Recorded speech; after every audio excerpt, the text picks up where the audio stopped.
self-serving, persuasive talkers of everything and nothing. We are Conversation Con Artists. What's going on? It's your boy, Mr. On Point. And I am Calamity Red. And we are Conversation Con Artists back for another episode.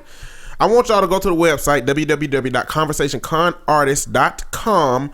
Check everything out. We have the old podcast, the current podcast, articles that we talked about today, as well as an area where you can leave us some feedback. You go to the left, hover over that mail icon, and you can either leave us some feedback or subscribe to our newsletter. You can find me on Twitter at MISTER_on-point. And I can be found at red_calamity. Also, we are still doing the listener letter portion of the show. So if you have a question that you would like for us to answer on the show, you can send it in to the website, or you can send it to our Gmail account, which is conversationconartists@gmail.com.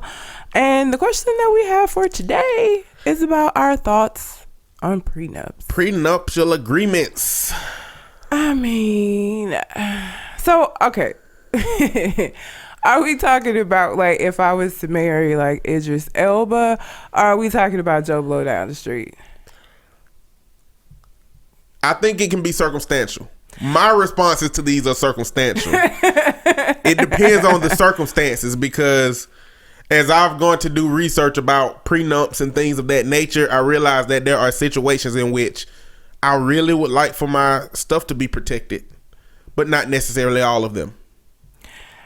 I mean, so I don't know if the question is if so for me, would it be as a female, would I be upset if a guy wanted me to sign a prenup? We can talk about all this. A prenuptial agreement. I know that we all kind of know what a prenuptial agreement is. You know, this agreement about, you know, what happens at the end of a relationship. Mm-hmm. Between lawyers is what happens in a relationship. Instead of allowing the state to determine what you get and who got the best lawyer to determine what you get, you define that at the beginning of the relationship. Mm-hmm. If the relationship were to go south, not down south. If the relationship were to go south, right? But what it is a well-defined system of what you want to protect. You get to define that. Like, you and the other person get to define what you want to protect. It can be one thing or it can be a ton of things that you protect. So the prenuptial agreement, it depends on the two people and what they're trying to protect. So generally speaking, I guess, how do you feel about, you know, prenuptial agreements? I mean, I get why somebody that has a lot of assets would want to protect those assets in the case that, you know, shit goes south. I've never been like the kind of person that would necessarily get upset, but if I was going to sign a prenuptial agreement, one of the things that would have to be, there would have to be a clause that said, if you cheat on me, I automatically get half of everything. Prenuptial agreements, I think, have cheat clauses. They don't always. That's why I'm saying, like, you got to define it. Yeah, so I'm saying the only way that I would sign one is if it had a cheat clause. Now, the reason why I said it matters if I'm marrying Idris Elba or Joe Blow down the street. Joe, what? You don't want me to get what, sir? You want me to sign this for what? What are you protecting? You ain't got shit. Are you serious? Well, some prenuptial agreements will protect the future assets that you acquire. Mm-mm. It just depends on how you because I was in a Facebook dialogue with somebody and she has a prenuptial agreement, and I asked, so does everything you build mean anything that either of you earn after the wedding day? Does that everything become y'all's, or does that define just things that y'all have joint ventures in? Because if I work somewhere and you work somewhere, then technically we both earn our individual incomes separately, but does that constitute building together? You know what I'm saying? I feel like it does, because both of the incomes are going to be going back into the household, should be. Well, the way that she was saying hers work was both of their incomes go back into the household, but they both split and put them those in the household. It don't necessarily make everything each person owns theirs. So I don't know. It's just a lot of things. But so for me, I think it's very difficult not to look at the emotional side of a prenup, because it already seems to imply that maybe something will go wrong. But or it automatically maybe it will. Or it automatically puts a safety net out there, you know, for somebody to not take it as seriously as they could the whole time, because they know that they not gonna lose nothing. I mean, I feel like if you think that of your partner, then you don't need to be marrying that motherfucker. Like, if I feel like if I sign this is gonna give you the freedom to do whatever the fuck you want to do, or to not put as much work in. If I feel like you that kind of person, I ain't finna be marrying you anyway. Well, like, I feel like if you believe that it's the kind of person that will leave your ass high and dry after not having signed that thing, you shouldn't be marrying their ass either. What do you mean? Oh, if you say no and they be like, okay, we ain't get married. No, then. I'm saying if you believe that without a prenuptial agreement, they would leave you fucked up at the end of the relationship. Oh, yeah. I think it's the same on both sides. Like, I mean, I guess. I don't know. I just ain't never. I don't know that I would be that emotionally charged about it. I would sign I would sign it as long as I was able to make changes, because you know how I am. So I would read through that shit and be like, nope, no, I don't agree with this. Nope, we need to. As long as I could also add things and make changes so that I feel comfortable with it, I would agree to it. I'm not gonna just sign some shit your lawyer bring me though.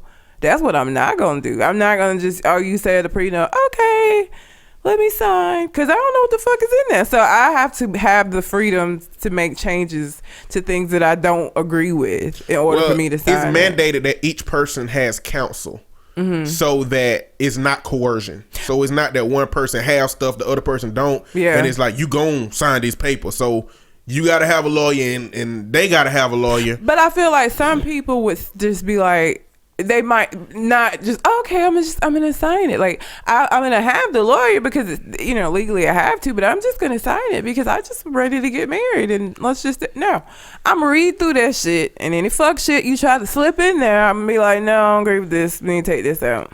You should.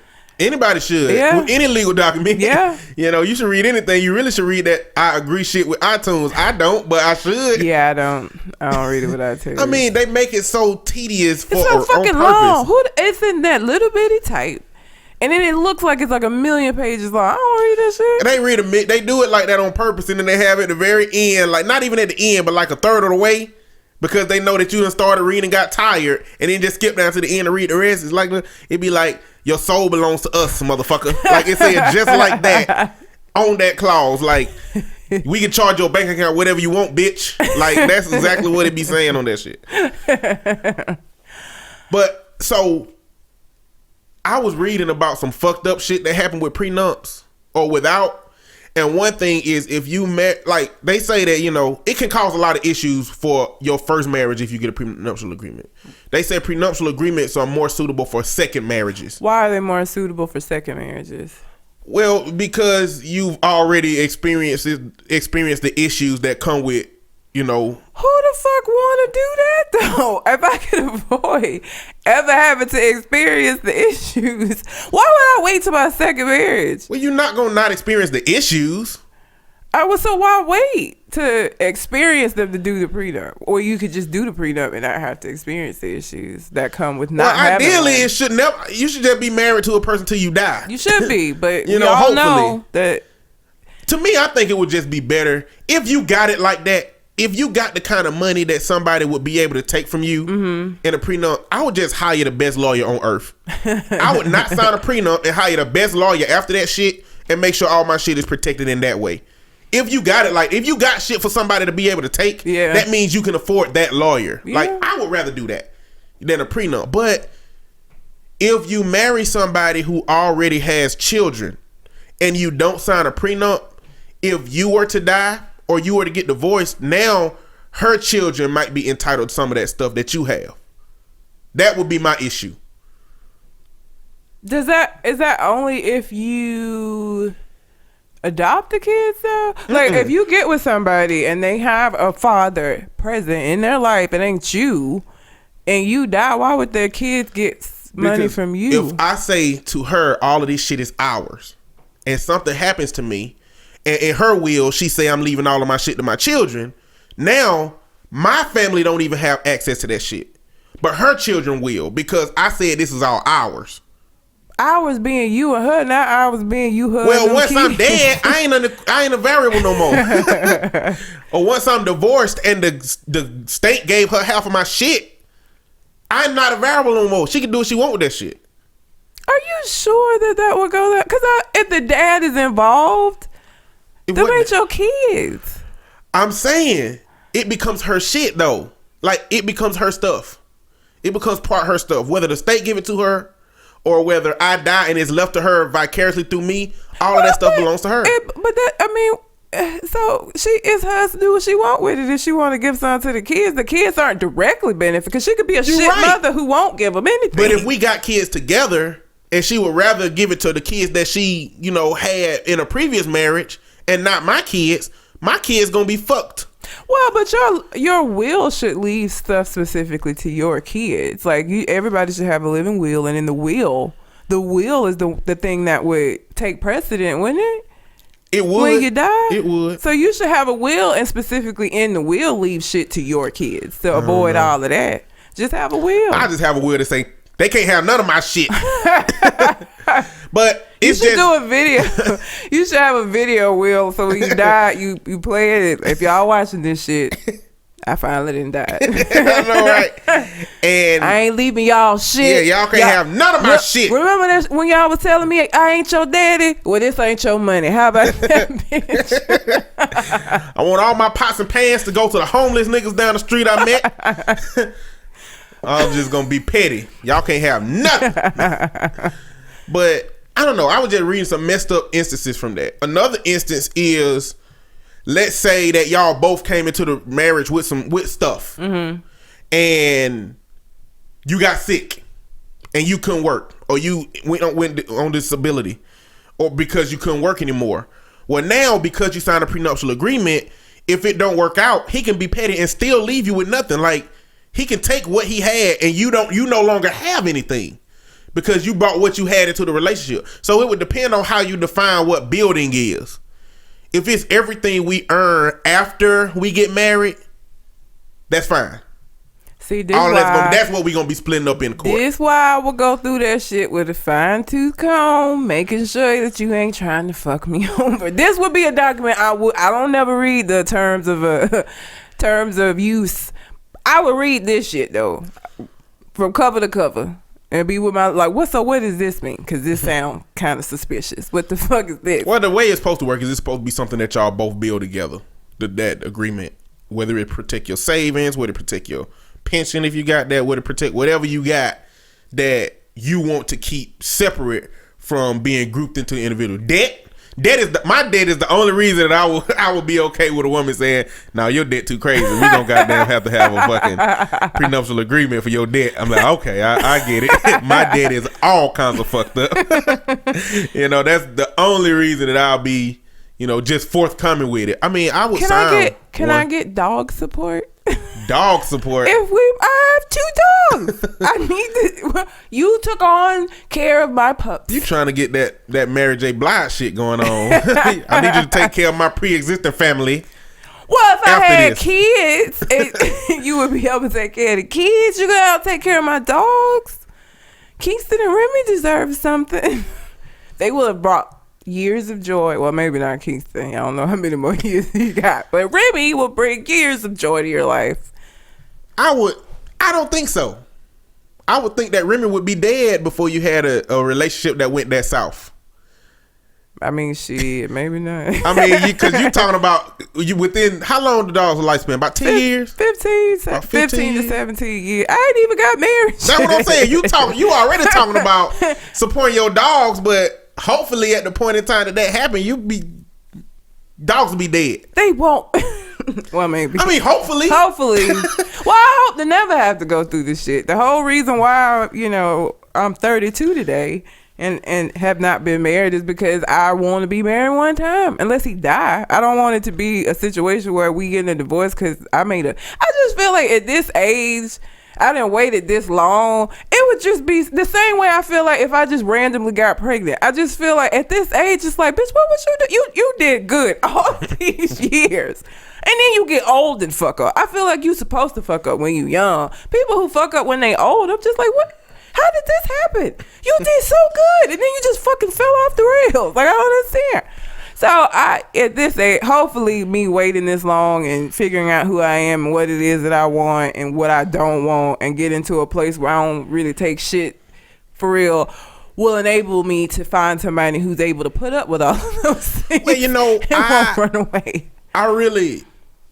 It's some things that will make me be like, this relationship is over. No. You know, I know. Even though I feel like the process that I will have to choose a person to want to spend the rest of my life with, to the point that I'm thinking about getting married, or if I don't get married and just want to spend the rest of my life with that person, then, or as much of my life, whatever, however much time I'm gonna spend with that person in the future, I feel like I have, at 32, you should be able to make the best decision for that. Yeah. However, it's some shit that can go down, like drugs. People can succumb to addiction at some point.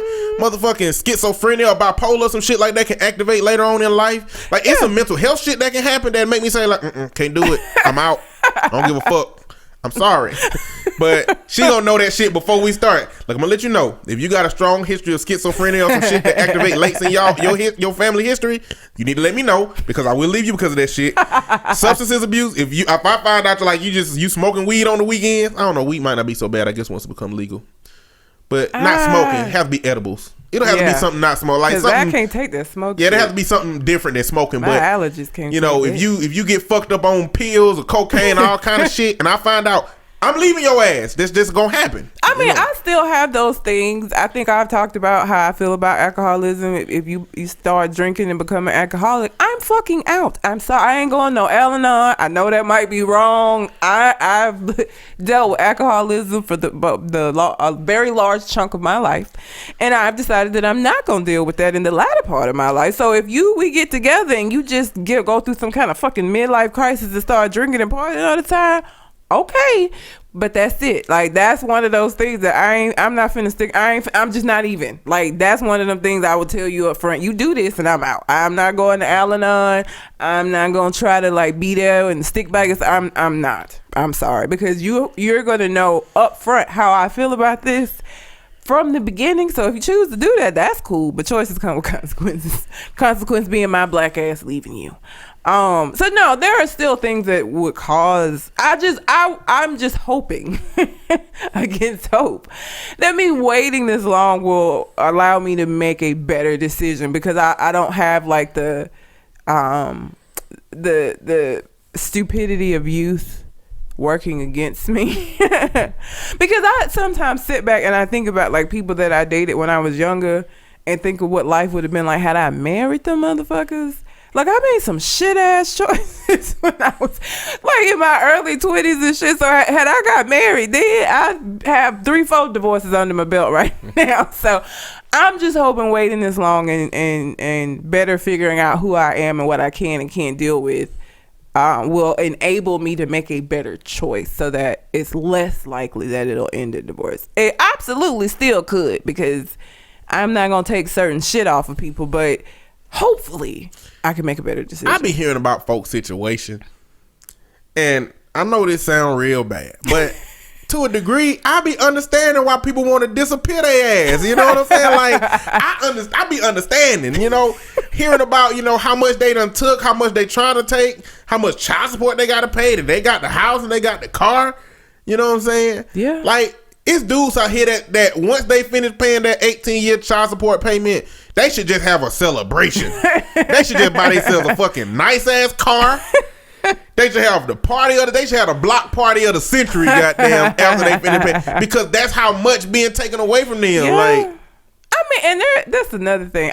I've always said I'm not a vindictive kind of person. Not really. Like I said last week, I'm the kind of person, when I'm angry, and I'm gonna verbally assault you. Yes, that's fucking gonna happen. But outside of that, like, I get over stuff. Like, once I get that out of my system and I feel like I've cut you down verbally, I can move on. We can be friends. So I just don't think that I would be one of those women that would like try to take you for everything that you got type shit. As long as the kids that we made together are taken care of, like, I can fucking take care of myself. Very obviously, I'm doing that now. So I just don't think that I would be that kind of vindictive person. I would want, of course, you fairly to help me take care of these fucking children we made. But like, as far as like, some women take pride in like fucking motherfuckers over. I just ain't finna do that. One, because I believe in karma, and I feel like if I do that, it might be, 1 year down the road. It might be 10 years down the road. But I feel like I'm going to eventually pay for that shit. I also wouldn't be the type of person to keep my kids from seeing their dad. Like, just because we didn't work out and I think you're a fuck boy, don't mean that they got to think you're a fuck boy. Like, I would still let them see that, you would have a relationship with them, because I feel like our relationship isn't about them. It doesn't have anything to do with them. You cheated on me. You didn't cheat on the kids. That's how I feel. So, like, I'm going to get rid of your ass. That doesn't mean that they get rid of you, because they're still your kids. So I would like to think that I'm mature enough to be able to do that. And whether or not it happens that way, I don't know. I hope to never find out. But I would like to think that I've gotten mature enough to where I would be able to just be like, you know what? See your kid. Don't fucking talk to me. See your kids. So I don't know. I don't think I would be vindictive. I don't destroy property. I destroy souls. Well, damn. I mean, what the fuck else to say after that? I mean, shit. Soul destroyer. Red, the soul destroyer. Calamity soul destroyer, Red. I listened to first of all, I heard you talking shit about me on the government names. Wait, let me end this before I get into that. That was the question. Hopefully we answered it. If you have a question that you would like for us to answer on the show, you can send it in through our website, or you can send it in to the Gmail account, which is conversationconartists@gmail.com. Heard you talking shit about me on the Government Names Good. podcast. I'm glad. I also heard Shogun liken me to on a different episode to Megan off of Walking Dead. He just feel like I'm walking around with a bat covered in fucking barbed wire, just knocking people over the head. It's just words. It's just you got words like that. Like that's what you just said. That you just admitted to that. I guess I just I don't know. I think my podcast persona might be a little different from how I am in person. Maybe it is. Okay, so we're supposed to be doing a show with him, so hopefully when he meets me in person I won't be as Megan like. We'll see. Are you saying Megan? Is it Megan? I don't watch Negan. Okay, because I don't watch Walking Dead, so I had to look it up. I couldn't tell which one you were saying. I had to look it up to see who he was talking about, and then I was like, oh shit, like I'm not walking around bashing people over head with bats. No, it's bats. With words. Maybe sometimes, like if you don't park correctly. But you like the Kirby meme with the dark side. That's like you got your therapist, regular therapist red, and then you got dark side therapist where you lose your words to hurt. You know what words will help, but you be like, no, you need a dagger to your heart right here with this vocabulary. Three stabs. Pretty much. But because we're talking about prenups, I actually went to a wedding on yesterday. Today is Sunday, so that it was on Saturday. It just brought home to me once again that I ain't a wedding kind of person. Like the planning that goes into that, the time and the effort, I just feel like could be better used for some other shit. Like I just don't have a desire to do that. Also, let me just say this to anybody that is planning to have a wedding anytime soon, and you're gonna ask people to be in your wedding and you're gonna have bridesmaids. You need to look at the body types of everybody in your bridal party, and you need to choose a dress that is going to be flattering on all of them. I cannot stand to see people ask like a group of varying size women to be bridesmaids, and then you pick a dress that look good on the smaller women, but you got your larger friends out here looking foolish as fuck. Like that's so rude. That's just rude. Why would you have them looking like fucking whales walking that? Like it's terrible. But what kind of dress? There are dresses that fit look a bit like, so wet dresses should be chosen around the big girls and the little girls need to adopt. Yes, I think so. And I say that as a smaller person, because as a smaller person, you're gonna look fine in whatever it is. As a larger person, there are things that are going to make you look worse than necessary. Like if you gonna ask, and I gotta buy this fucking dress, you gonna ask me to buy a dress that make me look bad? That's crazy. Like, she had these like fishtail type dresses that were real tight all the way down, and the back was exposed, and it's so tight, so like there's layers and roll, like it looked horrible on some of these women, and I felt so bad for them because they looked uncomfortable. I'm sure they were uncomfortable. I was uncomfortable looking at them. So probably tapped into some insecurities. Probably. Ladies, if you're going to have a bridal party that is of varying sizes, you need to make sure that dress is going to be flattering on everybody. And the thing of the matter is that it's fairly simple to do that. You can find a dress that's going to look nice on everybody. But because you got this vision in your head of what you want your bridesmaids to, like, you're asking me to do this, and I gotta pay. You're not paying. If you're buying the dress, that's one thing. I gotta buy this dress, and you got me in a dress that makes me look terrible. Like she had 13 bridesmaids, which is way too fucking many. Damn. The dress only looked good on 3 out of 13, and I'm not even exaggerating or joking. That was on purpose? No, I think she liked how the dress looked, and she didn't take into consideration the body types that were going to be in the dress. She just liked the dress. So she was like, this the dress, without taking into consideration the people that you asked to be in your wedding. 3 out of 13, though? All the 3 of them might be by design. All the 3 of them were small. The rest of them were larger women, and the dress, like I said, was form-fitting all the way down to the bottom, to the point where you can't even piss in this dress.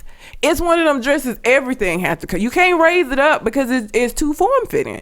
And somebody that has like a body with some extra weight on it stuffed into this dress, it looked terrible. It looked and the back was like, it was like a very low-cut back. It looked terrible on most of them. And I felt bad because it's like, I'm doing this for you and this is what you did to me. Like, and it's just, again, it's so easy for you to find a dress. Cause the dress is coming whatever color you want. So the difference is the cut that you get, because you can get a dress in any color. You can get a cut that fits everybody and get the color that you need. I wonder if that's something she realized when she saw everybody in it. I don't know, cause as they were walking down the aisle, I was just shaking my head like, come on, man, you wrong for this. You fucking wrong. And they ain't got this expensive ass dress that they ain't gonna want to wear. Even if they could wear it somewhere, let's say they had a ball, they ain't gonna pick that dress. They ain't gonna want to wear that shit again. Now I got this dress I can't do nothing with. It's crazy. Well, I don't know if I'll ever get married, and it's not for a lack of finding somebody to be with. It's because I'm very impartial to marriage. I don't care about marriage. Marriage ain't important to me.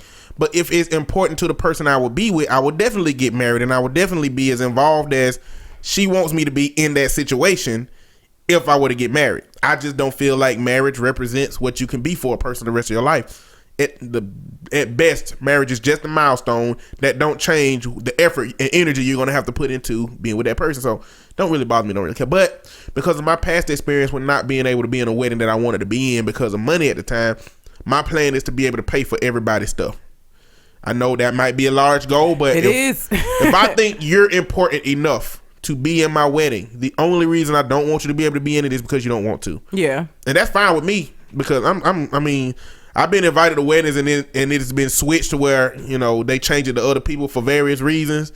And he was like, you know, I knew you, if anybody else would be somebody who understand not being a part of my wedding party. And he said, and I was like, that just means you know me so much deeper than I ever realized you did, because I am so glad. You know what I'm saying? It's not that I didn't want to be there to support you if you needed me. I would have, but I didn't want to. Deep down, I don't want to be in the wedding. Hate being in weddings. It's terrible. But if I get to that point and I want somebody to be in it, I feel like I need to pay for it. Who started this tradition? This was a coworker's wedding, and so we were talking about it at work, you know, this week, and everybody kept laughing at me because I was like, I shouldn't have to pay out all this money because you fell in love. What the fuck does that have to do with me? Because you in love now, I'm out of $700.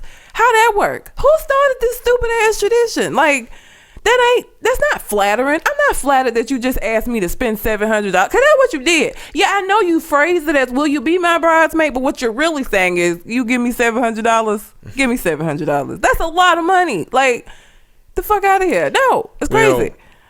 Well, what I want to do in the future is I'm going to have a fucking clause. I'm going to have a contract. I will be You know what I'm saying? Your best man or whatever you want me to be. But in the event that you get a divorce, I'm getting paid back, motherfucker. You giving me my motherfucking money back. I ain't paying for your demise. I'm paying for your motherfucking death together. This money I have invested in y'all's life. I want you to know that. So if you get divorced and don't pay me back, that is some fucking I'm taking your ass to court shit. We will be at Judge Judy, and she gonna be like, what the fuck happened? Not in those words, but she gonna say what the fuck happened, and I'll be like, well, I paid for this damn tux $500 and gas $600 and fucking pain and suffering because every time they were going through some bullshit, he called me because I'm a damn therapist, and so I gave him some input and advice. It wasn't enough, and I want my money back. $10,000 for pain and suffering, $500 for my damn tux, and $70 for my damn gas. I want that shit. That would be amazing if you could do that. Cause it's just I think it's a stupid tradition. I said I was gonna do some research. Cause I'm just curious how the fuck this got started. Cause this is like a terrible thing. It's terrible. Like, it's not an honor. An honor means that you're giving me something. When you get honor with the fucking Nobel Peace Prize. That's an honor. You asking me to be in your wedding is a bill. That's what I hear and see is a bill. You ask me that shit. It's a bill. But the wedding was very nice. You know, the groom cried. I always look at the groom's expression when the bride is coming down. I'm always curious to see if he looked like, fuck, I can't believe I'm doing this shit. Or if it's like, oh my God, she's so beautiful. His was, oh my God, she's so beautiful. He cried. It was nice. Well, I'm interested in checking out these milestones and how they going to influence me emotionally because, hell, I ain't cried my granddaddy funeral. I ain't cried my grandmama funeral. I'm interested in, like, get married, having a child. If they're gonna make you cry? Yeah, I don't know. I don't know what the expectations I don't know about be. marriage. I think you might cry when you have a kid. I think that will be an emotionally charged situation in which you wouldn't be able to help it. I don't know about the marriage. I can't. I don't know. I might cry at my wedding if it was like Kill Bill. If my bride got shot in the head. I mean. But not if it was because of me. Like, if it was because of me, clearly, you know, like Kill Bill, I wouldn't cry. But, you know, if it was somebody else that came and shot her in the head, then, you know, I'd be all kinds of fucked up, I imagine. I can't deal with you. A funny thing happened. I caught the bouquet. Mm-hmm. And everybody thought that it was hilarious because everybody knows my views on marriage, but so I wasn't even going to go up there, but my white coworker was like, oh my God, I want to go, but I don't want to go myself. Come on, let's go. And I was like, is the significance of her being white doing that voice? The cheerfulness in which she did it, yeah. Okay. Because I feel like she'd been black, she would have been like, let's go up here. Come on, go with me. But she was like, oh my God, it'll be great. I really want to do it. And I was like, why you can't just go by yourself? Why you need me? Like, she was like, I just want to go by myself. Because, like, in her defense, she was like one of 3 white people because this was a black wedding where we did the electric slide, like a black ass wedding. And so I was like, okay, whatever. I'm a familiar face. I'll go up there with her. Now, mind you, I am pretty tall in person, and I had on heels because it was a black tie wedding, which is bullshit, but whatever. It was a black tie wedding, so I had on heels, so I was even taller. So I'm like the tallest person in this sea of women, just standing there like whatever. Everybody else is like, you know, all excited and like, and I'm just like, okay, I'm ready to fucking sit down. Like, I just want to go sit down. And she was like, well, you need to at least put your hand up. Try. I was like, I'll put my hand up. So she throws the bouquet. I put my hand up because I'm the tallest bitch in the sea of bitches. The bouquet come right in my hand. And I immediately was like, oh, fuck. Room good. Like, everybody's like, oh my God, Red caught the bouquet. My boss come running up to me like, oh my God, oh, we're gonna have another bridal shower to plan. And I was just like, no ma'am, no you're not. No, I don't know where y'all get this from. I imagine that you was on the brink of being unprofessional and saying something like, bitch, please. Yep, it was on the tip of my tongue. And I was like, y'all do realize that I'm not even dating it. Like, I can't be any further from getting married if I tried. Like, there's no fucking way that that's gonna happen anytime soon. And they were like, you don't know, okay. What do you mean I don't fucking know? I'm me. This is my life. What the fuck do you mean I don't know? Do you feel like I'm being controlled by some fucking remote system that's dictating my life? What was that movie? I don't know what decision they gonna make. With Jim Carrey in it, where he was on a show and didn't know it. Truman Show. Truman Show. This ain't the Truman Show. I love that fucking movie too. This ain't the Truman Show. But yeah, it was, okay, so my birthday is today. Happy birthday. Thank you. 26. Yes, 26. Even though you said 32 earlier in the episode. Well, I did, didn't I? So I took off Friday. I was going to take off Monday, and my supervisor was like, oh no, we're going to have a mandatory meeting on Monday, so I kind of need you to be here. And say, I know what that means. What that means is that they're going to throw a fucking birthday party for me on tomorrow. So it's already Monday, and then I got to be forced into socialization on a Monday after my birthday. I'm not happy about it. I'm not very good at peopling anyway in social situations. I'm definitely not where I'm the center of attention. I fucking hate that. And so I know the whole party is just gonna be well, Red caught the bouquet, so you know what that be. I don't want to have to deal with that, but I know that that's what my day tomorrow is gonna be like. This bullshit about the bouquet and my birthday. So it's gonna be great. I'm so looking forward to it. It's gonna be amazing. You should have requested off Tuesday and then not did a goddamn thing Monday. So you can have 2 days off. Yeah, because the party is that's the thing. My she's so crazy to where she will she's okay with you not working if she throwing a party. She wants you to be there. So she'll tell you, now, of course, I'm not supposed to know that the party's going on because I've been there for 2 years. This is my 3rd birthday party. You throw a party every year. This ain't no surprise no more. You throw a party for everybody's birthday. We're not surprised, but we still have to act surprised. But when it's somebody else's birthday and she's planning a party, she'll tell you, block off this amount of time in your schedule. I could be fucking seeing clients. Really? You want me to block off all this time so we can party? And it's a full fucking party with it ain't a cake. It's not like cake and soda. It's a meal with gifts that you have to open so that everybody can ooh and ah. It's a fucking thing. It's a whole big ass thing. It's awful. I hate it. I hate it. I hate going when it's somebody else's birthday, but I especially hate going when it's mine. She put little seat covers on the chairs and tells you where you're supposed to sit, and it's so fucking You stupid. ought to go on that bitch like Bruno Mars with some damn sunglasses on and a pinky ring 24 up to the moon. Hell yeah. You need to run up in that bitch and do one of them jumping spin moves where you spin around. I'm here. Put your hands out like a scarecrow. You need to do that shit. That would be hilarious. I just know we're going to talk about this bouquet shit, and I don't know that my supervisor knows how I feel about weddings and marriage and shit. My coworkers do. That's why everybody thought it was so funny, because of all the people to catch a bouquet is my ass, who really could give a fuck. What happened was when they threw that bouquet, that's when you should have did that spin. You should have did that spin nope.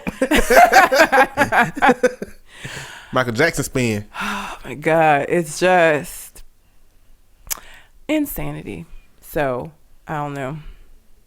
But yeah, went to a wedding. That was interesting, to say the least. And Weddings are weird. Going from one extreme to another. So we were talking about being married, but let's talk about being single for a sec. So Drake and French Montana and everybody in their little fucking crew, I guess, has their own little bro code called the 10 Snipe Commandments. Now, I'm going to assume, because a snipe is a bird that is, people refer to women as birds sometimes. And so I guess this is 10 commandments in the bro code as far as it comes to women. So we got chicken heads. We got pigeon heads. And now snipe. Snipe. Are we sure that they're referencing the bird? Yeah, because it's all the commandments are in worded like you're hunting the birds. So all cleverness ain't clever. no, it's not. And they also call women tings. Teens. Ting. T-I-N-G. Ting. Like a ting. Like a bell ting. Don't know why. So the first one is thou shalt never pillow talk or discuss business with a ting.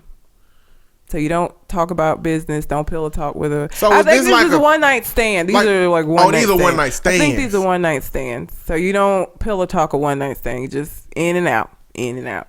I guess. I don't know. That's commandment 1. Teen sound. That's such a fucking stupid word. It is. But ain't French Montana like something? I don't know. Oh, okay. Well, He might be French. I don't think he's French. That nigga is French as French fries. Pretty much. On any import from the United States, Canada, Europe, or any other region, thou shalt practice a maximum 3-day export rule to avoid frustration. Oh, so they can only stay with you for 3 days. So like if you bring a bitch to your house, 3-day rule maximum. She don't get to stay no more. So than this 3 ain't days. cheating. This is just Being single rules. Yes. Okay. So practice a maximum 3-day export rule to avoid frustration. So you don't want it in your house for too long because you get frustrated. So you got to get her ass out within 3 days if you gonna let us stay. Okay. Thou shalt always be honest with a brother about a splash. Now, I inferred. I use context clues as I read the other commandments that splash is a sexual encounter. Like, so you got to be honest if you had sex with this bitch. So I guess you can decide if you want to go behind your friend. I don't really know, but I guess this is when they come to your house and see her there. yeah. I mean, what the fuck else would they think? Thou shalt always be honest with a brother about a splash. And are we talking about brother, like sibling, or no? They're bro. black This people? is a bro code, so this is their little group of men. The next one is thou shalt never tell a ting about another man's splash in order to execute his own splash. So you can't rat him out. You can't say, he fucking such and such so that you can fuck her, so that she gets upset at him, and then so you can't use him having sex with somebody else in order for you to have sex with her. Okay. The next one, thou shalt only splash unprotected if it's a must splash, or if you are too high, or you trust the vibe, or you plan to keep the vibe for a minimum of 6 months with 4 interactions within the allotted time period. What? You should never have sex unprotected with a random person. What they've created circumstance. A must splash? I guess if she's just so fine, you have to. I don't know what a must. I mean, I assume what you're assuming, that a must splash is somebody that you should have sex with, She's but just that so still gorgeous. ain't no reason. No, it ain't. It's to not. have unprotected sex with a person. So is you not being too high. It's not a reason either. Or you trust the vibe because you vibing with her. That's none of these are reasons. None of these are good reasons. None of these are good reasons. The fuck is vibing? You like how she talks to you? I don't fucking know. You rather take chances with your damn dick for that? Seriously? I'm just reading them. I don't know. These motherfuckers playing Russian roulette with their penis. Pretty much. Hell no. The next one, thou shalt always lie to protect a brother's reputation or the chance of a splash conversion in the near or distant future. Oh, so if they have an opportunity, you don't want to fuck up their chance by talking shit. So you have to lie to protect the brotherhood, apparently. Okay. The next one, thou shalt be allowed to hunt in all jungles unless a trespass has been enforced verbally. Go to the suburbs if you want to. You don't get your goddamn ground standing on. Talk about fucking hunting in all jungles. Thou shalt always provide splash accommodations for a brother within his household. So you gotta have a fuck room in your house. So if somebody bring a bitch over and like, with a splash room, that's disgusting. Well, this list is clearly for rich motherfuckers. But still, I don't give a fuck how rich. I'm not gonna have a room in my house dedicated to y'all. And then you got all of these. What if this is one of these situations where she a must splash? Now I'm gonna have semen all over my fucking room. No, it's not okay. Well, if you rich, You gonna have somebody cleaning up that room consistently? Don't give that. No, this is some nigga shit. This is dudes. This is men. Wealthy. This is wealthy men shit. This ain't no, cause there ain't no fucking way. Oh, let me tell you something.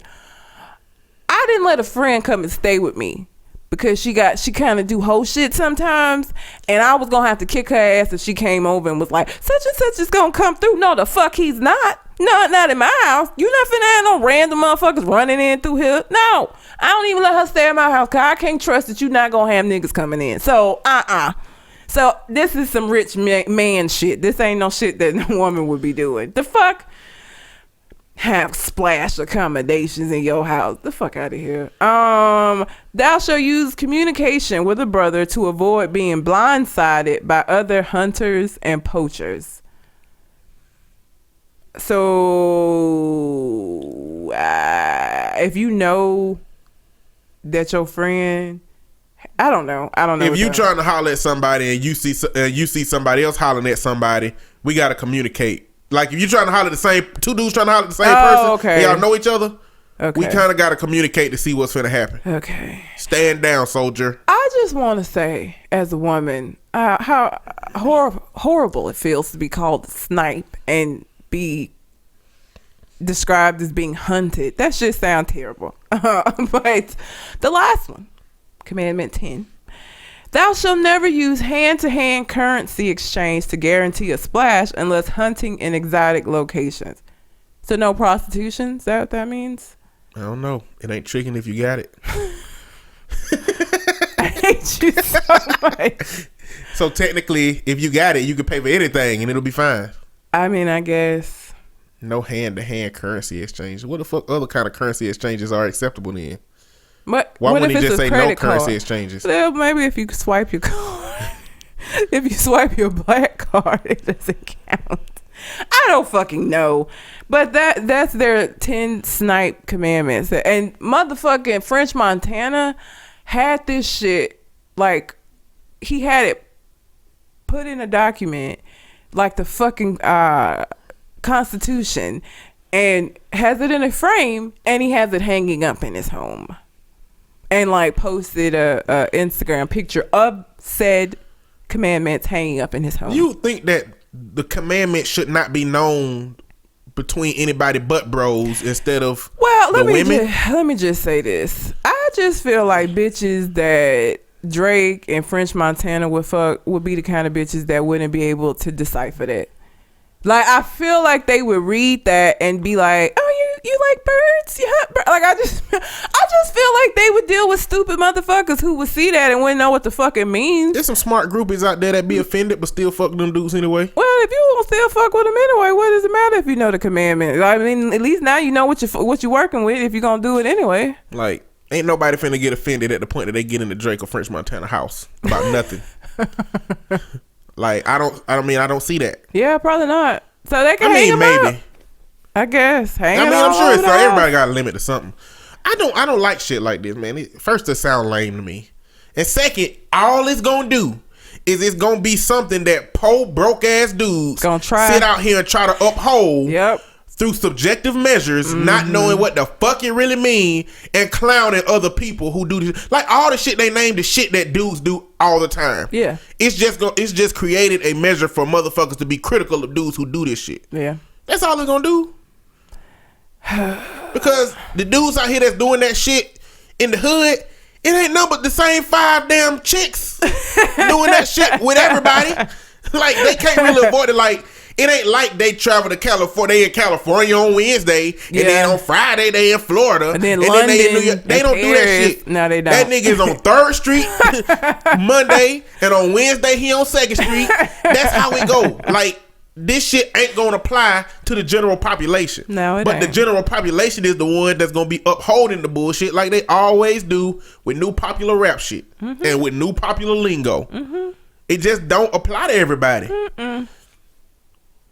It doesn't, but it's, stupid is as stupid does, I guess. I don't know. But I saw that and I was just like, Who the fuck? Say, did y'all sit and have like a round table and come up with this shit? You know how lame that is? Like, y'all are stupid for this.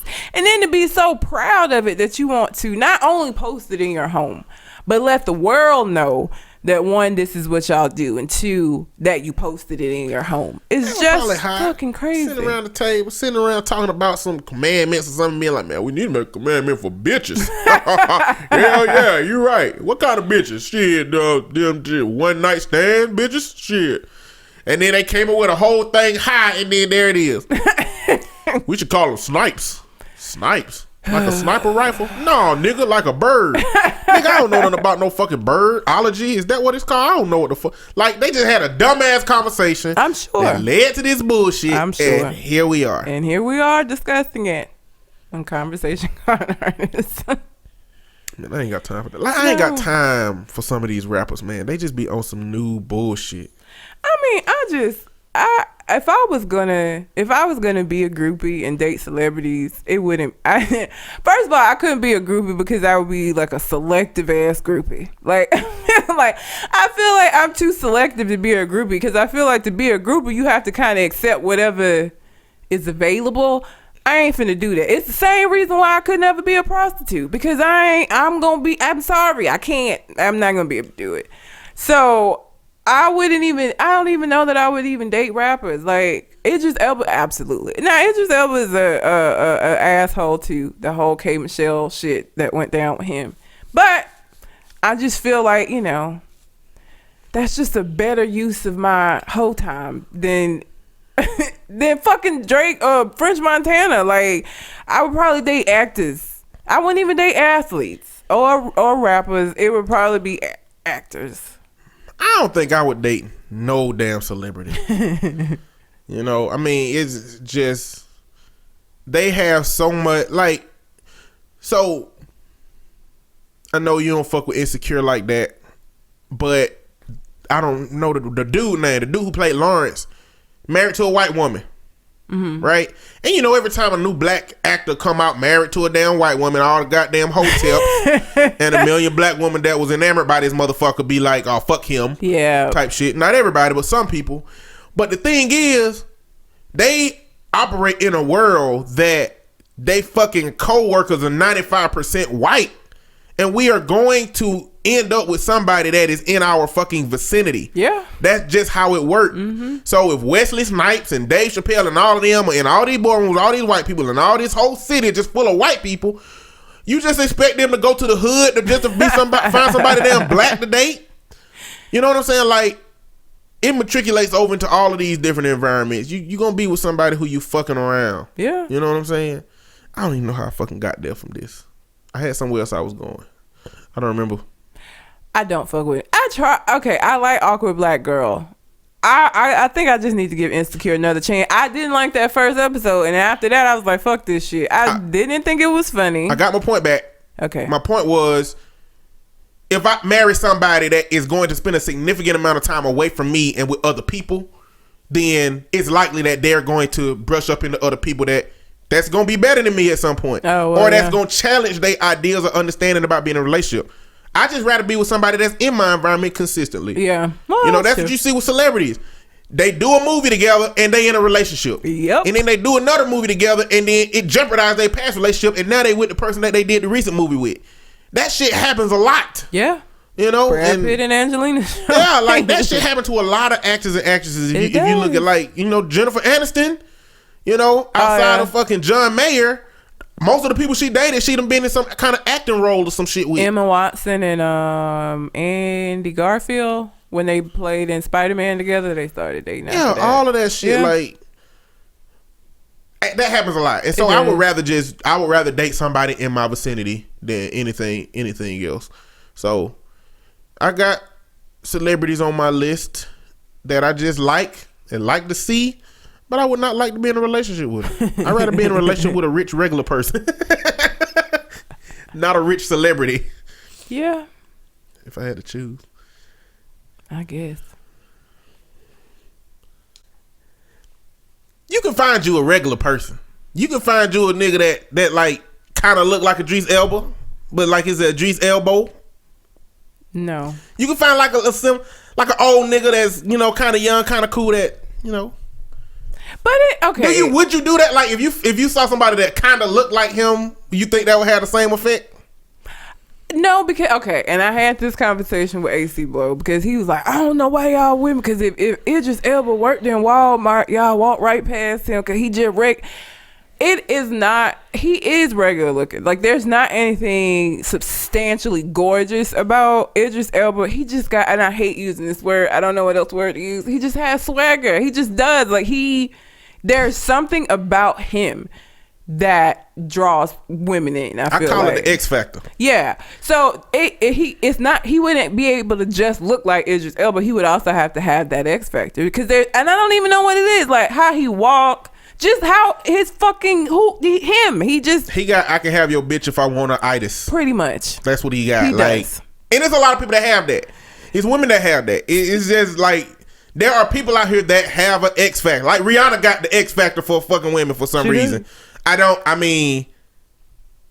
like seeing her in places. She a savage. Yeah, I like seeing her in places. I don't necessarily care for her personality and the shit she done and the decisions that she done made, but she got like it's people out there that got the X factor. He is, and that's what I try to tell AC. Like, yeah, I know he's not like it doesn't have anything to do with him being like so fucking handsome. He looks good, but it ain't nothing like he's not like unattainably attractive.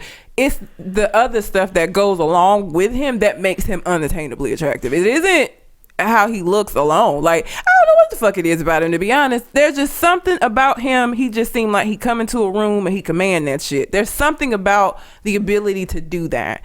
So yeah, it just wasn't like, I think it's more than just him looking nice. If in order for it to have the same impact, for Idris Elba to have the same impact, he will also have to have that same swagger, that same whatever it is, like when he come into a room, you just fucking know he there kind of shit. He would have to have that. And the thing is, you not gonna find nobody working a minimum wage job that got the X factor. Hell no, so you can't use Walmart, you can't use McDonald's, you can't use them kind of places.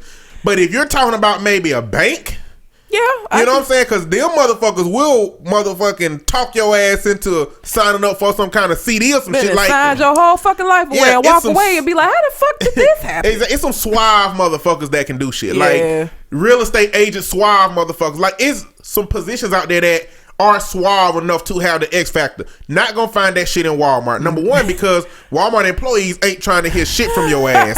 That's number one. So when you look at them and see that twinkle in your eye, that I need some shit twinkle in your eye, they disappear on your ass. You don't know where they went. So one, they don't even want to confront you. They don't even want to talk. But I will tell you this, dudes, if you charismatic and you just look for women, go get you a job at Walmart. You'll be able to use them snipe commandments often. Oh my God. I'm just saying, like, I mean, if you go to a retail store and you looking for a fucking sweater and a suave ass dude come over here and help you understand the difference between how cashmere feel on your skin versus other stuff, like that kind of shit can make that's that X factor. Some dudes can have the X, but it depends on the environment that you in and what you're able to use that shit. It's what I try to get niggas to understand. Y'all are very visual. Y'all are visual. That's how a lot of your attraction goes. It's visual. Like y'all do, there is other stuff that goes along with that, but y'all are predominantly visual. Women not necessarily so, and that's why you can see the ugliest motherfucker you ever seen in your life walking around with this gorgeous girl. You're like, how the fuck he pulled that off? It's that X factor. It's that thing that they have because it's. If you can hold a good conversation with me and make me laugh, and I think you're funny and you just a cool ass person, eventually I'm gonna probably be able to overlook or overcome like that. I don't maybe find you physically attractive. I don't know that men have that capability.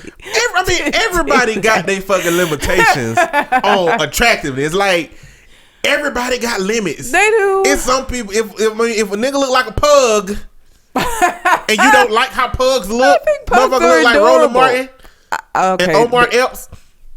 Roland Martin and that ass guy, I can't. But Omar Epps his eyes are too far apart. Like he look puggy. When you said that last week, I was thinking like I kind of like Omar. But you also like pugs. I love pugs. They're adorable.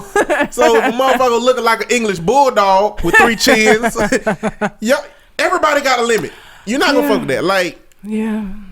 You can't see personality from across the room, but you can see a person from across the room. You can. And it's not many times that we take ourselves into an environment where we're going to be able to be confronted by the personality of somebody that don't have that attractiveness. The wedding that I went to, perfect example. This guy, and he's not unattractive, but the girl was not interested in him at all. It took him a year to get her phone number, and the way he did it was they were going to Bible study. They went to the same church. They would go to the same Bible study. He would talk to her over time. And I asked, I was like, so what made you change your mind? Because for a year, you kept just curving this man. And then she was like, we just kept talking in Bible study, and I got to know him, and I thought he was hilarious, and he was ambitious. He in men's school. We had the same value. Like, over time, I just got over the fact that I wasn't as and now I am physically attracted to him. So it depends on the circumstances, because I feel like you can get past that and find out about their personality, and it's kind of like, well, you look like a pug, but well, the way I look at it is, she almost fucked up her blessing. She did. She almost did. Her little, whatever reason she didn't want to talk to dude, his persistence paid off. Gave her the relationship that she wants. Yeah. And I think that's the argument of dudes who might not have the things that they wish they had. Mm-hmm. Like big dudes, I'm a big dude, but I don't feel like I suffer from that because I'm very comfortable in my skin. Short dudes, I think that a lot of times they are mad because they don't have the persistence to get to that point. Yeah. They initially get that turned down and be like, all these women they don't want, I'm a good dude, which is very subjective because you might not be shit. You just might be short and not shit. Yeah. Just like that you exist. Short dudes that ain't shit, big dudes that ain't shit. You ain't good because you big, you ain't good because you short. That's like all that shit's variables, but I think a lot of dudes get mad because they don't have the perseverance to continue trying to talk to this person, or a lot of times they probably just not in the environment to consistently be around that person. In that case, it just so happened that they both went Bible study and he didn't give up. Like, it ain't like he sat away from her when he didn't give the number the first time. He still sat next to her and had conversations with her, That should make a difference. Wore down. The short shit, that would be something that I would have, you would have to talk me past, because I'm kind of tall for a chick, and I feel self-conscious if I'm walking with a dude that's shorter. It's my own issue. It don't have nothing to do with him, but I can't see me. I don't see me permanently being with somebody shorter than me. I don't see him. So, I've always had this very biased understanding when it comes to courting a woman. I just imagine that. Did you just say courting? Yeah. Okay. Can't you say court? You can't say courting. You I don't even think you courting yet. It's just trying to holler at. holla, holla, holla. Trying to holler at. You know all what I'm saying? Dave. Holla, holla, holla, holla. I've always thought that when you start talking to a girl, you number 3 or 4. You ain't number 1. You ain't the only person that is interested in that female at this time. You're just the only one interested with the least communication. Because I feel like there's another dude that's interested that she only talks to, and then there's another dude that's interested that she talk to and go out with. And in your worst case scenario, it's a dude that she banging, which might be her ex, which might be a random one night stand, or just somebody that she's very strongly sexually attracted to. You number 3 or 4. If it don't, you're in constant competition all the time when you're ready to date somebody. I feel like that. I feel like you're in competition with other people. You can't bow out of the competition because of your damn insecurities. If you want to be with that person, you're not always going to win. But the only way that winning is even possible is if you give that person the best of you and do all the shit that you can to show them that you are a worthy person. Don't mean you're going to win, but you can't sit the race out just because it's other motherfuckers running the race. You got that. That's where persistence comes in. That's what he was perseverance comes persistent in. as a motherfucker because they got married For on a year? yesterday. Yeah, A year. A year. Damn. and they both tell that's how it happened. He saw her, he liked her. She curved him and was like, nah, because she didn't think he was attractive. She didn't like him, and they just kept going to Bible study. He would sit by her and talk to her for a year, and then they exchanged numbers, and they went out. And I hope he petty. I hope like during the honeymoon he said, baby, I got a video set up for you, and big on the screen it say how you almost missed your blessing. Now let's finish this honeymoon right. I just want you to know that. I just want you to know you almost fucked your blessing up, baby. yeah, because she made a year, and then they've been together for 4. Now they got married on yesterday. It's a third in their married life, but because I was like, one, why did you persist after her for that long? And he was like, I just felt like she was gonna be my wife. I was Niggas always say that after they marry a motherfucker. Well, no, this is before I met her fiance before they even got engaged, I think. And he was saying that because I was like, how did y'all meet? And they told me the story, and I was like, you chased after her for a year? He was like, yeah. I mean, I thought she was worth it. And Motherfuckers always say that. Like, if you would have met him within that year and then asked him, you know, why you been talking to that girl so much and she curved you, I don't think he would have said, because she gonna be my wife one day. He said, well, shit, I ain't got nobody else to goddamn talk to in Bible study. Might as well talk to her ass. I mean, she is an interesting person, but she don't want to be with my ass, so fuck it. Talk to her. For an entire year. And then they been together for 4 and got married yesterday. Well, engaged for a year. He gave her a gorgeous canary yellow. It wasn't a traditional ring. People don't do red traditional, Some super people ass do. traditional weddings like that, do they? Some people do. I guess so. I don't even get, like, me and my friends used to have conversations when we were in college about engagement rings. And I honestly, I don't really give a fuck with my engagement ring. Like, I'm gonna look at you crazy probably if you spend a shit ton of money on a ring for me. Because one, I ain't really a jewelry person anyway. This is gonna be something that's gonna take getting used to because I don't wear rings very often, and this is a ring I gotta wear all the fucking time now. And then 2, I'm a person, I feel like the money could be better spent somewhere else.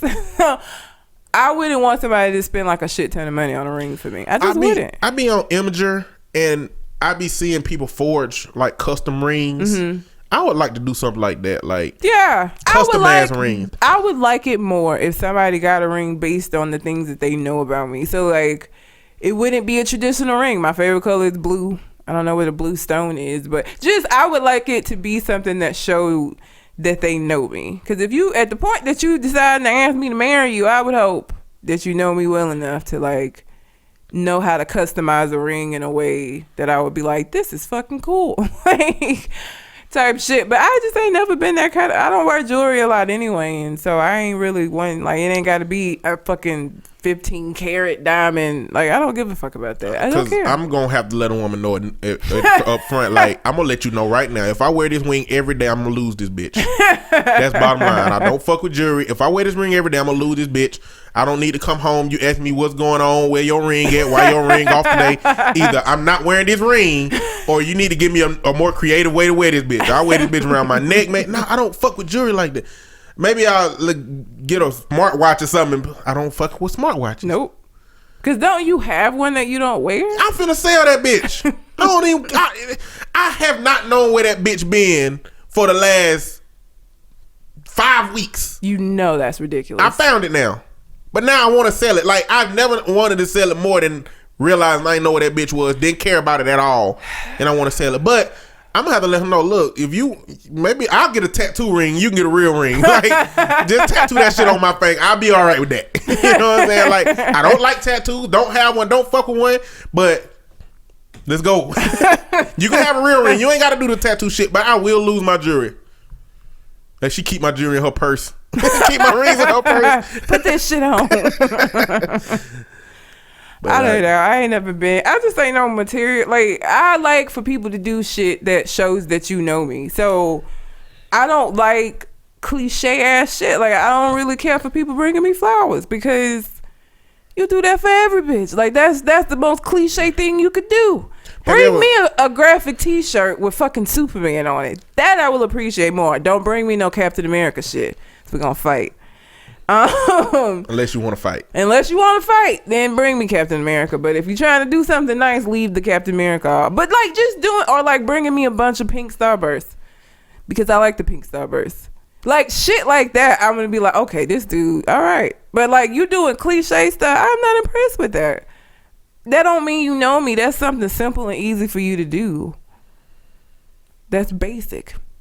You think I'm a basic bitch? Is that what you trying to say? Have you ever read love languages or done a love language test? I haven't done a love language test, but I use it with my clients. I don't know what my I don't know. I think mine would probably be like physical touch, probably. I don't know, because quality time ain't always gonna be a necessity. Words of affirmation. I'm horrible with words of affirmation, and I don't take compliments and shit. I don't very either. well. I'm weird, and I make it weird when people compliment me because I don't know what the fuck to say. Now I feel weird. I had somebody at my old job confront me about not accepting compliments because I'd be like, okay, yeah, okay, cool. They were like, on point. Why the fuck don't you ever accept compliments right? And they didn't say it like that. They said it real nice and respectful.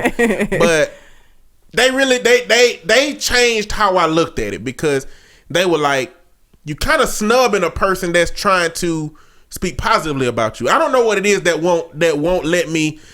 I think I got like this strong block of feeling arrogant and narcissistic, and I feel like accepting compliments is like accepting positive things about myself. And I know good shit about myself. It ain't like I'm saying, no, I'm not good. I'm not, like, it ain't no self-esteem shit. I know I'm a motherfucking amazing. It's just something hard about accepting other people recognizing that shit. It's like I want to be amazing in the shadows. It's like I want to be like, it's like I just want to. I'll be great, but you don't have to say nothing. Just let me do my thing. Oh, Batman ass. It's always been like that. I know it don't sound like much, but serving in a restaurant, I would clean somebody's whole section and walk away like a motherfucker, and they come up being like, who the fuck cleaned off my tables? And I'm like, You know what I'm saying? Shit like that. Like I don't give a fuck about the recognition. You know what I'm saying? I just feel weird. Like I give you a reason why it's not true or why it don't matter.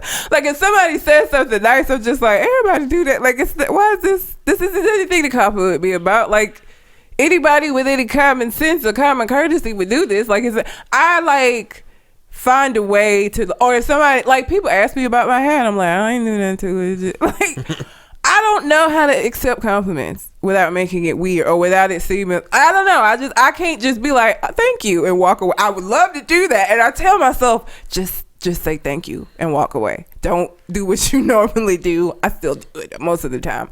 Not very good at taking compliments. I'm not. I feel weird about it. And then because my ass can't accept them, I don't do it, because in my head I'm thinking people feel the same way that I feel when I give them compliments and shit.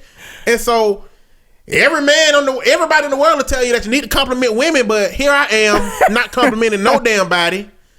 You know, so that's a part of the shit that I gotta work on. Like that's the part, like I'm gonna have to force myself to do some shit that's just gonna make me uncomfortable, and it's just gonna have to become my new norm. I mean, it's gonna be hard though. I'm endeavoring to be more, not aggressive. I'm passive as fuck. More assertive, I guess, because that's the middle ground between the two. But like, if you don't say shit to me, I ain't gonna say shit to you most of the time. Like I'm not, even with people that I'm interested in. If I'm interested in somebody, I'm probably not gonna say shit. So if you don't ever say shit, ain't nothing gonna happen. Because in my mind, I'm a worst case scenario. My mind goes to the worst. Like I'm gonna say this, and then they're gonna shoot me down, and then I'm gonna get nervous about being shot down, and I get sarcastic when I get nervous, and so then I'm gonna come off as an asshole who can't take rejection well, when it's not that, but it's just that now I'm weird, and when I get weird, like it's gonna be this fucking snowball effect of just, and it's gonna put out a whole town. It's just it's gonna be terrible. So I'm attempting to do that, but so far it hasn't worked in my favor. What it's gonna be is just all of that shit sets the tone for your relationship. If if your lady dress up for you in something real nice, and you don't acknowledge that you like when she dress up in something real nice, then it's gonna be few and far between when you see that shit. Yep. If y'all don't exchange sweetness early in the relationship and have pillow talk early in the relationship, you're setting the tone for your relationship. Like, if those are things you want in your relationship, that's what you're gonna have to do. And that's what I'm realizing. I think that these are things I'm gonna want in my relationship, and I'm convincing myself and preparing myself now as to how I'm gonna communicate that shit at that point. Because you got to set the tone for what the relationship you want early in the relationship, even if that shit's gonna make you uncomfortable, but it's going to set the tone. And eventually you gonna change and she gonna change, and that's gonna be your relationship norm, the things that you wanted. Instead of hoping for things in a relationship, never communicating that you want those things in a relationship, and realizing a year down the line that you had wanted them the whole time, and now you trying to change the culture of your relationship, but you've already created it. You got to do that shit at the beginning. It ain't that it can't be done at that point, but it's just a lot harder to get something started. Yeah. Later on. So, but a lot of shit still gonna be trial and error. Like, only the shit I can conceptualize based on my past experiences or what I'm basing what I want in a new relationship out of. I'm not considering the unknown variables of what the next person is going to consist of. And so it put me in a position where I still got some discovery to do about myself, but I also have to be ready to adjust. Because I ain't never fucked with PDA, but if I date somebody that fuck with PDA, woo, that's gonna be an adjustment like a motherfucker. You know what I'm saying? Like, yeah, it's gonna be different. And so it's unknowns that I don't know about. Or if I want a little bit more affection and I'm dealing with somebody who is affectionless, that's gonna be, that's gonna be a situation. But those will be things that I feel that I have to be modular in my ideals enough that I can switch it on and switch it off and be willing to try those things that I'm trying to overcome or whatever. Yeah. With communication, of course. So what has happened is for an hour and 15 minutes, we have not talked about shit that we wrote down that we were going to talk about. Okay. So what happens is we get to talking and we get into dialogue and we get to exchanging and we get excited and then we have references and then we go back and then we be like, oh, this is what I was talking about. And then an hour and 15 minutes done going by and we ain't talked about shit we plan on talking about. So I guess the best we can do now is in these last 15 minutes is just give a quick snapshots of what we were finna talk about, so the motherfuckers know that we actually did pay attention to the news and shit this week. We did, but it just kind of went in a different direction. It's 12 minutes now. Wow. Okay. So Tommy Lauren, bitch. If y'all didn't know, she went on to the Daily Show with Trevor Noah. Love his accent. Fucking love it. African accent, but he's smart as fuck. He is.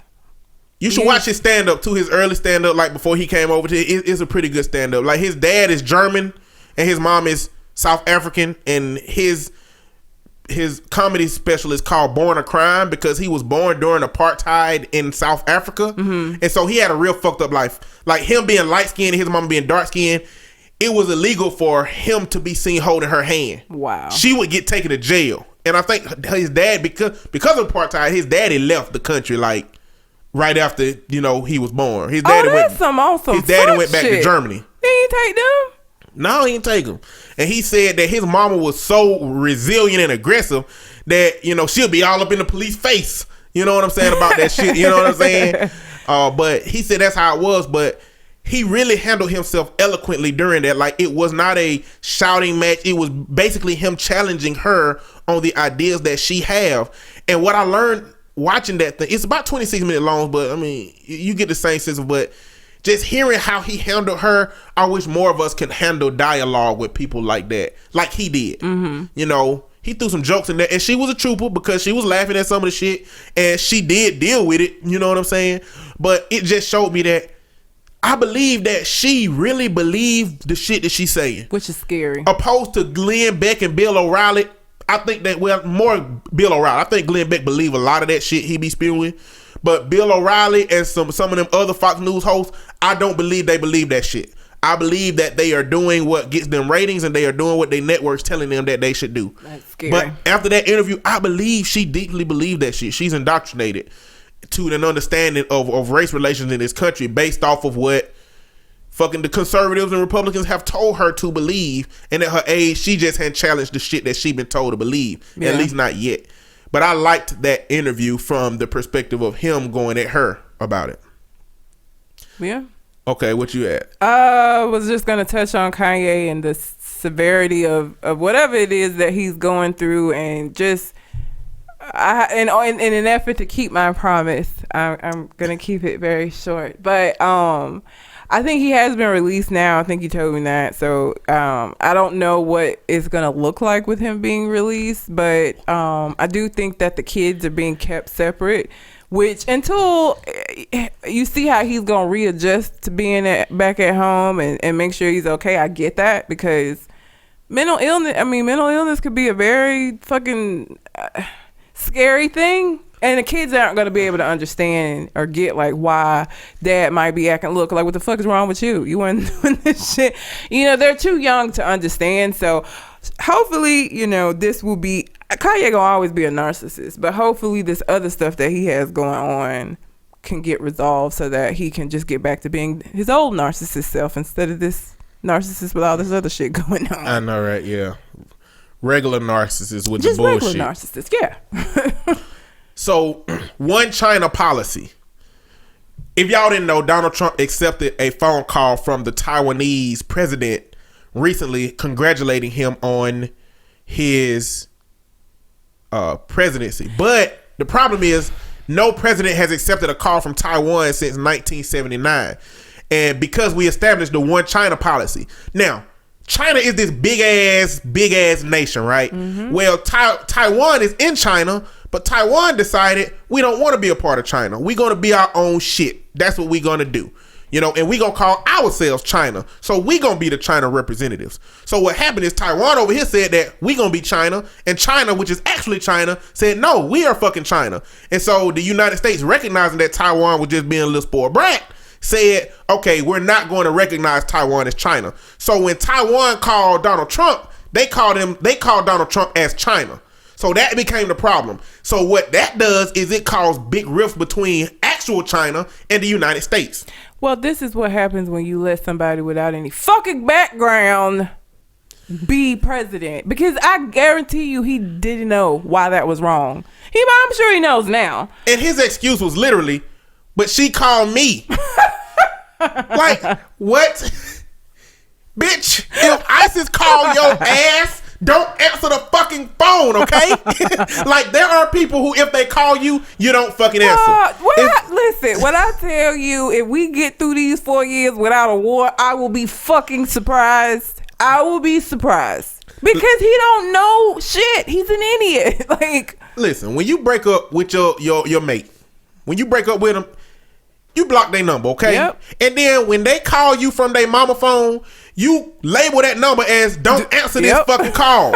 And then when they call you from their daddy phone, you label that as don't answer this fucking call too. And you keep going. You keep going. Like, there are levels of people that you just don't answer the phone for. Them calling you and you answering ain't no excuse for the bullshit that you succumb to because you fucking clicked accept. But she called me. Really? This is what... Lord Jesus. Y'all did this. Yep. And y'all are seeing the effects right now. Like, it's a whole line of Twitter pictures, memes of people who were like, what the fuck? You fucking up already. Oh, you ain't even in officially yet. Exactly. That don't happen until January 20th. You fucking up. Now, what he has done lately is the carrier. It's a carrier, something called carrier. If you put carrier and Trump in, but it's legislation that's keeping businesses from going overseas. Republicans ain't liking that shit at all. But that's a part, I think it's in Indiana, but that's a part of his shit that he's doing some shit that's shaking it up, which I like. If he gonna be the president, do some shit you say you gonna do. Answering Taiwan's phone call was shaking it up too. They gonna have to treat his ass like a goddamn baby. They gonna have to be like, let me see who's calling. Let's look up this number real quick. Okay, you can answer that. That's not a fucking foreign nation that we hadn't talked to in 40 years. You can answer that one. Like, no, he just need an operator. He don't even need to pick up the phone. He needs to, I'm sorry, we can't accept this call. Like, he don't even need direct access. Like, they gonna have to have his phone number forwarded to somebody else. They answer and then send it back to him. So they already done filtered the bitch already. But that ain't gonna happen because you would think that they would have been did this shit with Twitter. Like Donald Trump, take Twitter off his goddamn phone. Don't let him go on Twitter.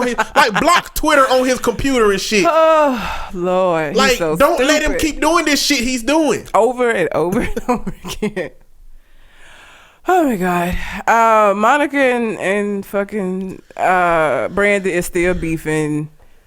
Even years and years and years. So I want one of them to fucking say what this beef is about, because I feel like y'all are throwing all of this little slick ass shade, and if I gotta listen to this, I want to know what y'all are fighting about. Now Monica's trying to be all diplomatic and shit, and Brandon just out here being petty as fuck, making little side sneak disses in her music and shit, and it's just like, come on now. That vehicular manslaughter changed her ass. You know what? She different. She murdered somebody. I had a conversation with a Brandy fan that was like, why everybody gotta bring that up? Cause she murdered someone. That's a big ass deal. She killed people. That's the reason to talk about it. Like, yeah, that's exactly bad. Like, you know, she different now. What the fuck is her child? That's what I want to know. Where is this child that she had that she lied to us about, talking about she was fucking married?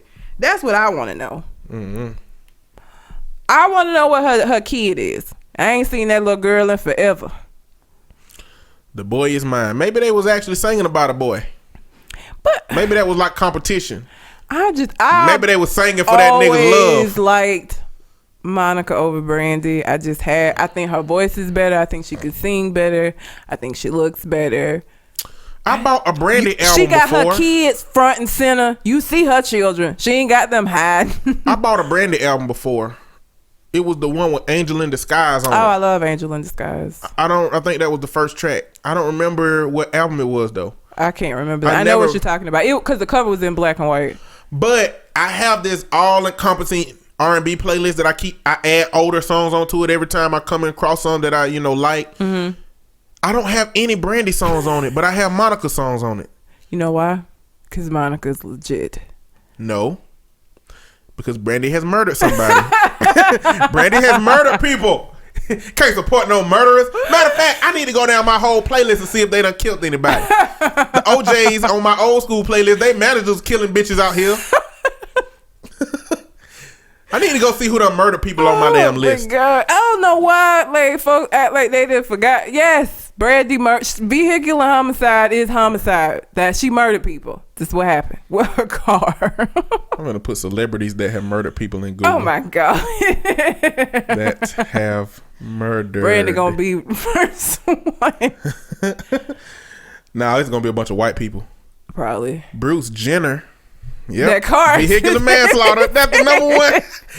Matthew Broderick, Keith Moon, Rebecca Gayheart. Matthew Broderick murder? I have no idea. I don't know. Shit. Now I gotta go through all this shit. Snoop Dogg.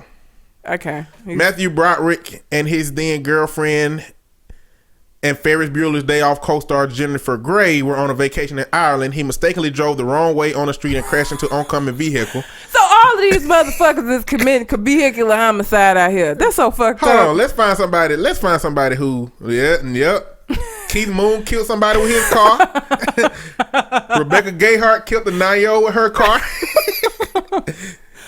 Let's find somebody who did some real murder. These motherfuckers need some drivers. Hire a driver. Don't be out here driving. James Stewart was a pilot in the U.S. Air Force and he dropped some bombs. That don't count.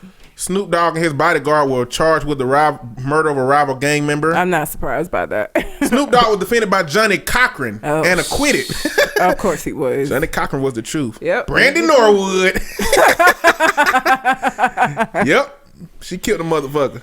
Yup. Witnesses on the scene said the singer claimed responsibility for the accident, repeatedly saying, "I should have stopped." You fucking think? Yes, you should have stopped. Let's see who else I know on this list. I don't know why people think it's such big shit for somebody to claim responsibility. Bitch, they still dead. Okay, you did it. We saw you. You ain't even got to claim responsibility in this situation. It's motherfuckers that saw you do it. They're still dead. Mm-hmm. Don't matter. Charles Dutton? What? When he was 17, he got into a fight with another man and killed him. He was convicted of manslaughter and spent 7 years in prison. Damn, Rock. You remember that show? Yeah, I remember Rock. That show was good. Michael Jason. Yep. J.R. Smith. Oh, another vehicular. Of course. Most of these motherfuckers are vehicular manslaughter. But yeah. MDMA therapy. So...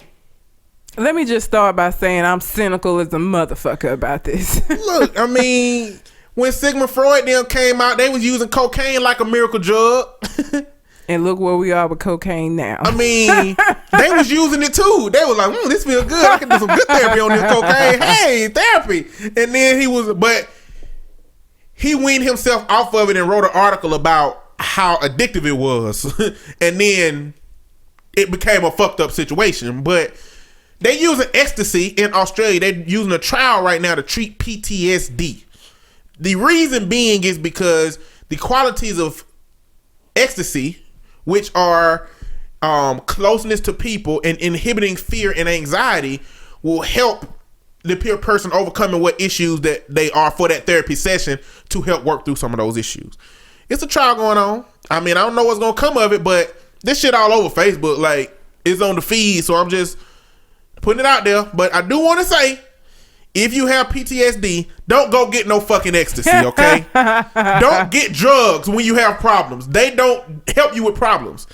And maybe drugs will help you with physical problems like, SSRIs and antidepressants and, heart. But those drugs are not going to be shit. addictive because SSRIs take 4 to 6 weeks to even fucking work. Exactly.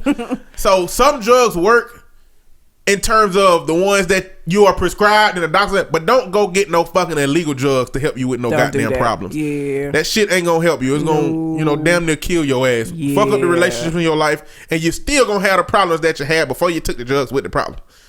Absolutely. So if you read the shit about MDMA and PTSD, it don't mean you can just take that shit. It's an illegal drug. It's an illegal narcotic. That's a trial that they doing. Yup. But maybe if it worked one day, I'll be giving these motherfuckers some ecstasy. That is just sound fucking weird. It does. That sounds weird to even say. The last thing that I was going to talk about, I don't really care to talk about, is first off, Robert Glasser and Joe McKnight. Basically, this white dude that shot a black dude out in traffic, road rage situation.